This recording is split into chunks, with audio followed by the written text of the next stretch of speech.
again. Gentlemen, what did I say about the age factor? What did I say? I have not seen these videos yet. Just make sure they had no music, like for 1 second.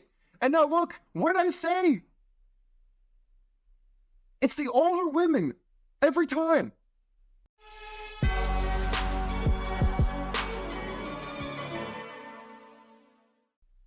Ladies and gentlemen, welcome to the Sheared podcast. I'm your host, Austin Creed, and my friends, today we're going to discuss why I believe Christian women have been conquered. Now, you might say that's a very strong term that invokes a lot of meaning, and you would be correct in saying that. And the reason I'm saying this is not for effect, it's not to clickbait you, it's because I actually believe that. And we're going to explore, I'm going to let you see some clips as to explain my points. But one of the few things I want to say up front is, I know, gentlemen, some of them have commented on this show, others I know in real life outside of YouTube. There are men out there who want these Christian women that say that they're everywhere. But you know what? Here's the problem. Even the most, quote, Christian woman you can find, she seems to know way more about popular culture than you do. She seems to know way more about celebrities, wanting to go to concerts and do all these things that maybe you're not. And you might think it's innocent and harmless, and the problem is you are mistaken. You really think that the women are going to know about popular culture and not know about feminism? Not know about the divorce court system? Not know about how child support they can make off of your goofy behind in 10 years? You think that this stuff never crosses their minds. If that was true, why do they get so mad when guys like me or guys on the side of the internet talk to you about this type of stuff? Why do you think they get so mad when we have a conversation like this? Why do you think it's women who want to put me down and call me bitter, hurt, all these things and not address the actual points? Because they can't. Because they know that we're correct, but they don't like that we know these things. Now, again, before the Not All Police comes to my dang channel, I want to say this up front. Not every woman will do this to you. Conversely, though, every woman can. And also, you're going to notice something that I'll point out later in this show. I've not seen all these videos you're going to see because I want to give you my raw reaction to it. I just looked at the title and I said, okay, it has no cheesy, goofy music in it because I listened to like 2 seconds of it. And then other than that, we're going to hop into this and I'm going to show you what I think points they're going to make. I can predict it pretty much out the rip. And gentlemen, we need to remember. We need to remember that whatever a woman says, you need to add the phrase right now to the end of that. And you also need to check for one thing in particular when it comes to these women in the church. Number one, how old are they? Because a lot of the women who are on social media talking about the beauties of Christian relationships are older women who I can't help but notice lack a ring on their finger. You think that's an accident? No, because they tried to get a commitment from Chad, Tyrone, Giga Chad, and all these other guys, but they couldn't do it. So now they're coming back to you because they know that you have morals, you have ethics, and they want to now capitalize off of that when they're on the decline and you're just entering your prime. You might say that sounds predatory. Yeah, it's because it is. And then there are also the same people who have maybe had sugar daddies or whatever who are going to turn back when you're 35, you're 40, and then you're looking back and you're wanting to date women who are younger, who are legal, by the way. They're not like teenage, they're not like underage. They're adults by legal definition. Then they tell you that you're the bad person when they did the exact same thing. Gentlemen, this is a very unfortunate situation we find ourselves in, and we're going to, without further ado, jump right into these clips, and I'm going to comment on them. So, alright, here's the first clip of the day. It says, where are all the single Christian girls at? Alright, let's see what these so-called Christian girls have to say, shall we? We're single Christian girls. Every time we see a cute guy at our church, we're going to check if he has a ring on his finger. We're single Christian girls. We're going to pray for our future husbands several times a week, even though he has no idea we exist. We're single Christian girls. We don't have boyfriends, so we're going to live vicariously through all of our friends who are getting engaged like every other month. We're single Christian girls, and these 3 older women from our church have tried to set us up with their grandson. We're single Christian girls. We're gonna make a husband list and probably edit it every few months. We're single Christian girls. We're waiting on God's timing, but sometimes ask if he has expedited shipment. We're single Christian girls. We're gonna overuse the phrase season of singleness, but it's true. It's only for a season. Right, good? Oh, hell no! Oh my goodness. Where do I begin? Let's go back to the beginning of this clip. Let's restart this. Hold on. I'm going to break this down. Let's go through this one more time. I want to break this down. I wanted to say it all the way through. I wanted them to say their piece. Now we're going to talk about what I think. Let's see. Christian girls, every time we see a cute guy at our church, we're gonna check if he has a ring on his finger. How old do you think this woman is? Just a friendly question. She looks like she's 25, maybe. Maybe a little older. I can't really tell. But, okay, here's my first thing I want to say. This is not something that is canon in the Bible, quote unquote. You know, like you might see in Star Wars canon or whatever. But in the book of Enoch, there's a pattern. You might say, oh, it's not real. It's all fake. Whatever. Shut up for a second. Okay? I'm trying to make a point here. In the book of Enoch, the angels who came down to earth, the sons of God, if you look in Genesis chapter 3, I think, or 4, I think it's Genesis 3 or 4, there's a passage that says the sons of God came down into the daughters of men. That the sons of God is a term used for angels. Okay? You can look in the book of Job, you can look at the book, I believe, in Isaiah, and every time the sons of God are used, it is a phrase that refers to the angels. I say that because in the book of Enoch, one of the things that the watchers, the sons of God, show to humans is makeup. It is linked with sorcery, with witchcraft. Now, I'm not telling you that if you have makeup on, you're a witch, because then that would mean every woman on the planet pretty much is a witch. But what I will say is I can't help but notice in this clip, these women are wearing a lot of makeup, which is meant to deceive you. If you didn't know that, gentlemen, that is meant to deceive you, make them look younger, more fertile, more friendly, more inviting, and more seductive to you. You may not like that, but it doesn't matter whether you like it. It matters. That is what it is for. Okay? So out the rip, we're talking about how we are virtuous Christian women. We're signaling that, but yet we're wearing a lot of makeup. And you don't look like you're 18 to 22. You look older than that. I could be wrong. I don't know this person, but they don't look younger than 25. Let's continue. We're single Christian girls. We're gonna pray for our future husband several times a week, even though he has no idea what exists. Look at that smile. Look how devious that is. That is not a happy smile. That is I am looking for my beta Brad guy to clean up after Chad because Chad didn't commit to me. That's what I'm seeing off this. See, here's my question. Why don't girls like this actually follow that advice when they're 18, 19, 20 years old? I know women who have. So don't tell me it's impossible. I know women who have. But for some reason, it's the ladies who are like 25 and older who now want to lecture me or guys like us about, oh, now you gotta marry me. Why? Why? Because somebody else didn't do it and now I need to pay for it? If this was such a great deal, if you were such a great investment, why has nobody else invested in you yet? And they love to say like, oh, it's all God and all that. And stop. I hate it when people use God to avoid accountability. They use God as if they have no control over anything and everything that just happens to them. No, you make choices in this life. But you can't have it both ways. Either God isn't fully in control and you're a complete victim of everything that ever happens to you, or you're not, and you have to take accountability for it. You gotta choose one or the other. There's no in between on that one. We're single Christian girls. We don't have boyfriends, so we're gonna live vicariously through all of our friends who are getting engaged like every other month. Which begs the question, why are you not getting engaged? Maybe those crazy eyes right there?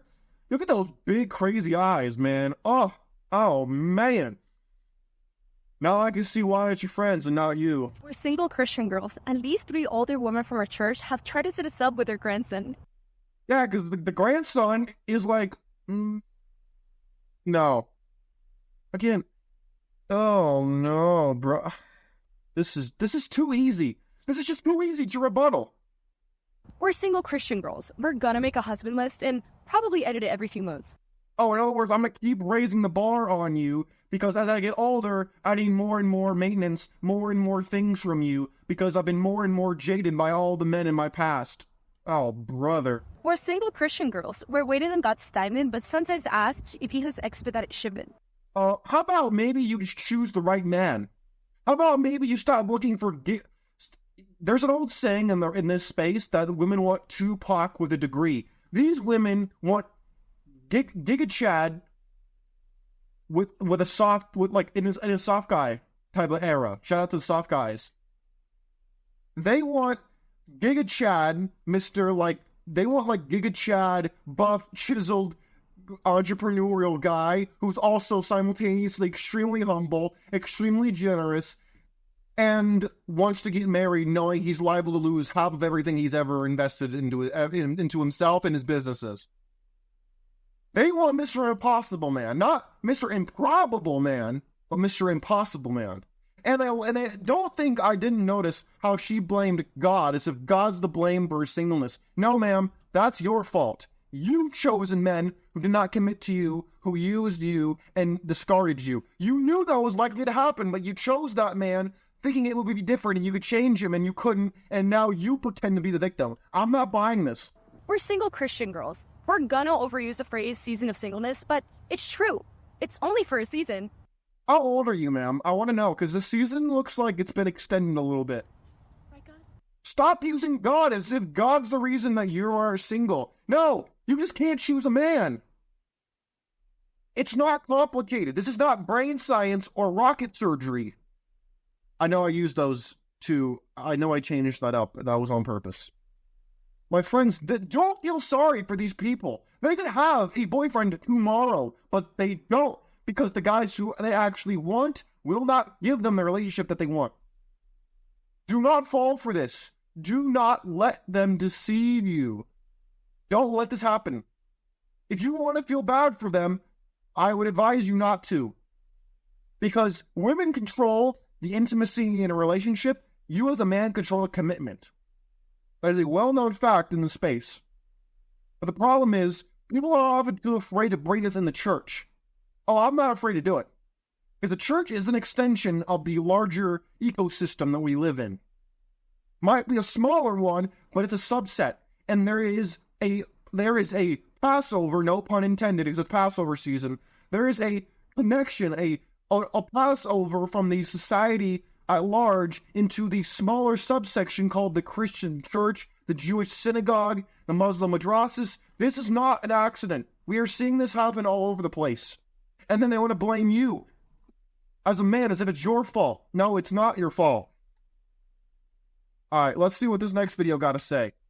You can't pray your way out of singleness. You can't pray your way to marriage, and you cannot pray your way to a relationship. And I know that that's going to be controversial because I got a lot of Christian women who follow me. I myself am Christian. Look at this fake hair. Look at this probably AI filter. The makeup. Gentlemen, these women want real men, and yet they wear fake everything on their bodies, and they want you to accept them. Make it make sense. Or whatever your faith base is, you have to do the work. I get a lot of people who come to me and... Oh, look at the nails, too. Ladies... Okay, gentlemen, do you find these, like, Wolverine claw nails attractive? I personally find them disgusting. they say, oh, well, you know what happened to you, how you found your husband was just by the grace of God. And while that is true, it is also true that I did things to improve my odds of dating. Yeah, in other words, you actually made choices, yeah. In other words, there was a semblance of accountability. Yes, there is. And you could have a good guy tomorrow, but you don't want him. You want Giga Chad with those characteristics, or Chad or Tyrone at the minimum, but you can't find him because he doesn't exist. I got braces as an adult because I needed to fix my teeth. I went to therapy. That had to happen. Okay, at least she's trying to better herself. That's great, but where was this 10 years ago? Where was this 20 years ago? This is the problem. People find out too late, and then they want to make it your problem and not them making, not them just embracing the consequences of their own bad choices. This is what I say. Christian women have been conquered by the lies of society. The lies of society have told them this, that, and the other. Just choose your career, be a feminist, do all these things.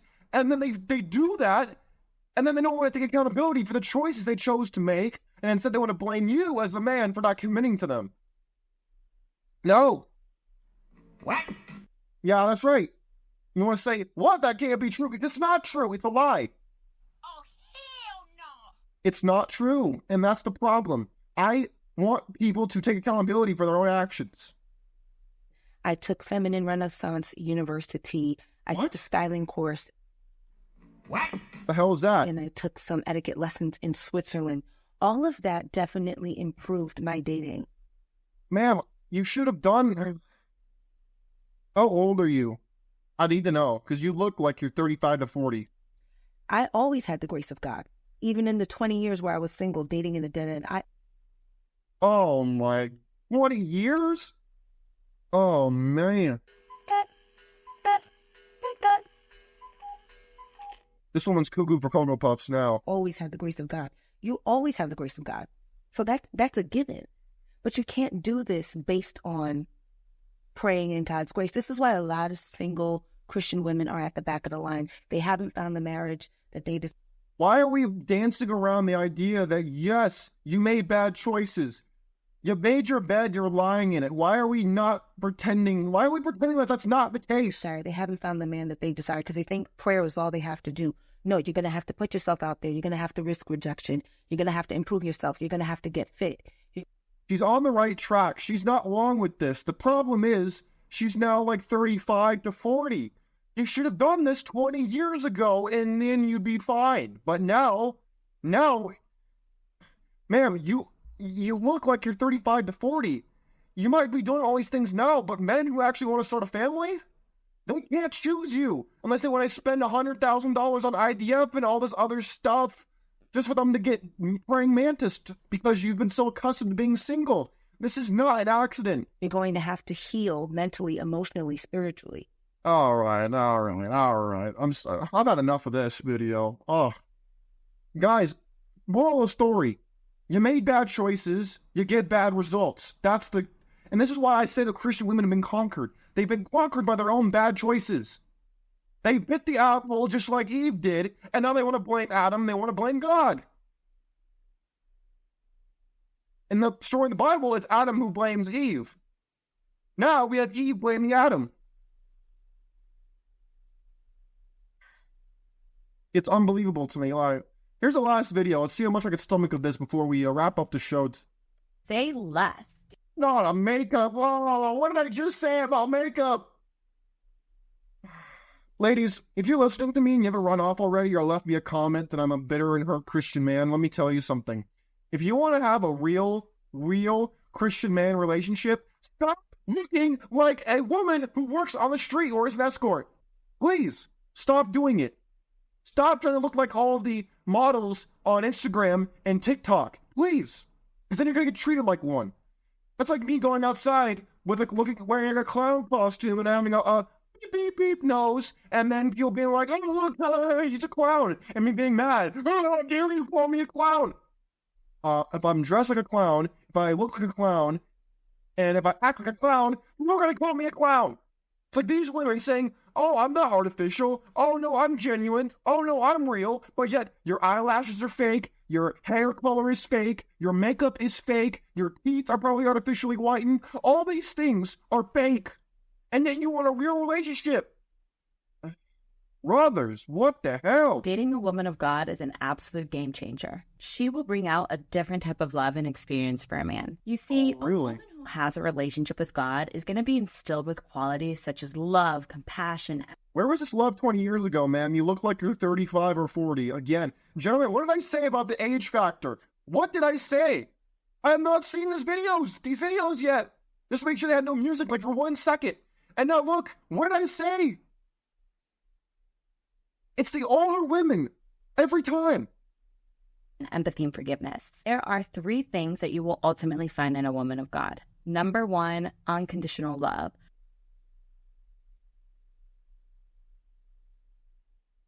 I love the poorly educated. You gotta be kidding me. Did you just say unconditional love? Ma'am, there's this guy named Chris Rock who is a comedian, and he once said that the only people who get our unconditional love are women, dogs, and children. Men, you never get unconditional love. No, never.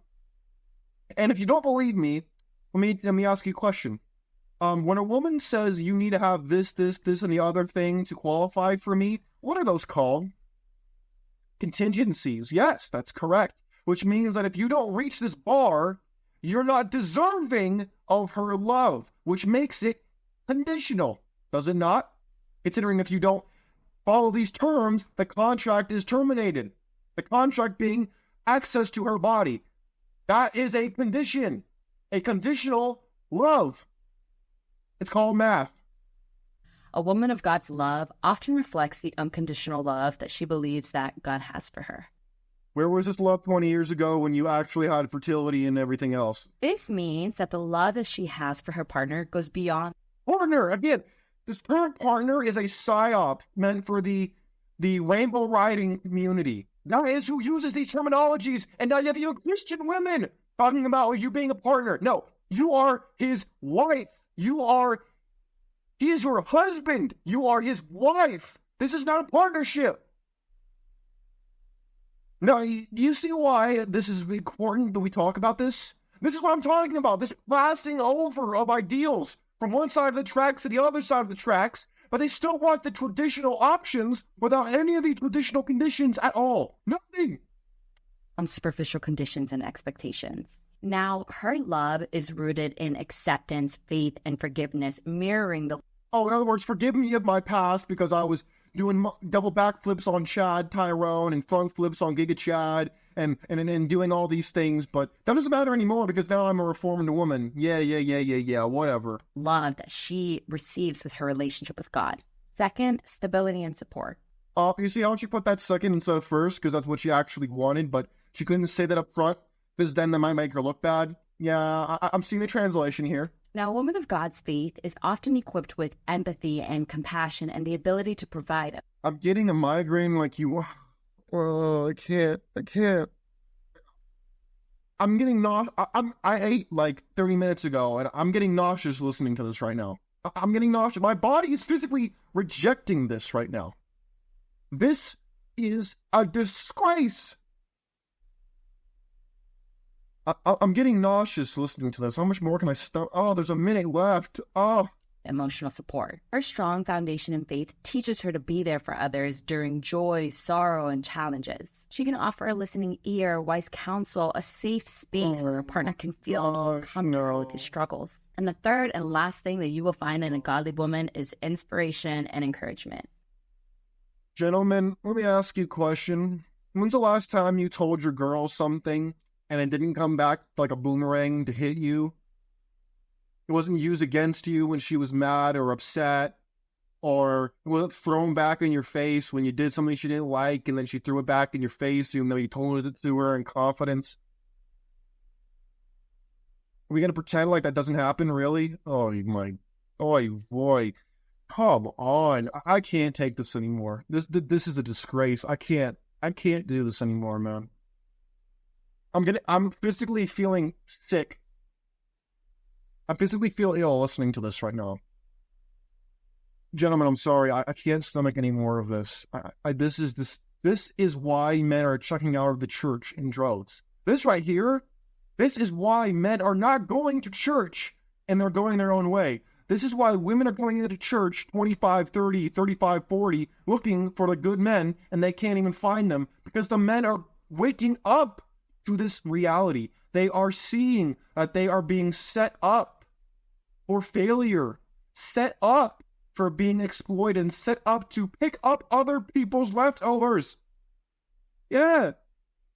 I know you don't like that, but it's true. Where was she when she turned 18? Was she like, bye, I'm 18, I can't wait to get married and have children and support you? No, she went out to college. She did backflips on the basketball team, front flips on the football team. Oh yeah, I'm in college right now. You don't think I see this? Yeah, I see the women who will be like, oh, hi. I see women. Okay, I've said this before on the show. I am not a holier than thou individual, okay? I have my own problems. But what I will say is, I have had women one night, and then they go to, and then they go into chat. I see them, I see them on Instagram at church the next day. You think I'm making this up? No. They were sitting on me last night, and then they're going to church the next day, looking at all innocent and everything. Oh yeah, I'm not making this up, man. Now, again, I'm telling you, I'm not some sage who's sinless. No, I'm not. But what I will tell you is, you are not getting these prime women. These women are not prime. They are leftovers. And they are showing up in your church looking for love because they think that you're a naive gump and you're just going to take them. They think that you're stupid. They think that you don't know what they've been up to for God knows how long. They don't think you know the truth. They don't think you are wise enough to understand that you are not the prime selection. You are not the first choice. You are not who she actually wanted. Because if you were, she would have given you everything she had to offer in her prime, and she didn't. Ladies, if you think what I'm saying is foul, please rebuttal with logic and facts what I just said. Please, I'd love to hear it. I would love for someone to give me an argument that makes sense in a rebuttal to what I just said. My friends, we need to embrace the reality that Christian women have been conquered. And if you want to be a family guy, if you want to be a legacy guy of traditional legacy, not like surrogacy or anything else, you're rolling the dice. Can you win? Yes. Is it plausible or probable? No, not really, no. But again, while I would advise you not to, you're going to do what you want to do. All I'd ask is that you make yourself as educated as possible before you make such an important decision. My friends, please feel free to do your own research. Leave your thoughts and your comments below. I'd love for you to say off and sound off on what you think and what your experience has been. Take care of yourselves. I look forward to seeing you next time. I'm out. Peace.